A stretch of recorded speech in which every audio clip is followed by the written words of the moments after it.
গাছের নিচে এসেই 4টা আম পেয়েছি পাকা। দেখেন কি অবস্থা। এটা দেখেন ন্যাংরা আমের কি অবস্থা। পড়ার পরে যখন ফেটে যায় না তখন বেশ চমৎকার লাগে, বাট এটা খেলে ওর ভিতর গুলগুলাই হয়ে গেছে, আমাদের চাঁপাইনবাবগঞ্জের ভাষা আর কি। হ্যাঁ, তো আমরা এটা খাবো না। সব থেকে বড় কথা হচ্ছে যে এটার মারাত্মক লেভেলের সেন্ট, মানে ন্যাংরা আমের আমার ঘ্রাণেই আমি পাগল হয়ে যাই। মারাত্মক লেভেলের সেন্ট। যদিও কালকে হালকা বাতাস হয়েছে, প্রচুর বৃষ্টি হয়েছে, দেরি করে গাছের কাছে এসছে আম ভাঙার জন্য।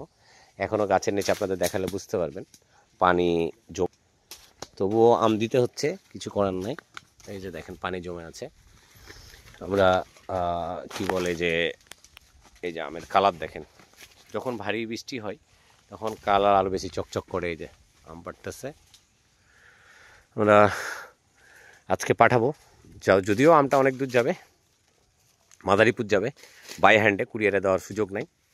আজকে 4 তারিখ, কোনোভাবেই সুযোগ নাই, তাই বাই হ্যান্ডে দিচ্ছি। কালার দেখেন, ওই যে দেখেন কালার। আমের রানী বলা হয় ন্যাংরাকে, জানেন তো এটা আপনারা। দেখছেন কি সুন্দর ভরপুর আম, শুধু বাইরে না, বাইরের চাইতে আমার ভিতরের আম অনেক বেশি সুন্দর। দেখুন এই যে বাইরের চাইতে ভিতরের আম বেশি বেশি সুন্দর হয়ে আছে, একদম ভরপুর। বাইরে থেকে একটু কম দেখা যাচ্ছে, এই দেখছেন কি বরাবর একদম নিচু আম, মানে নিচ থেকে একদম মাটি থেকে, ডালগুলো সব মাটির বরাবর।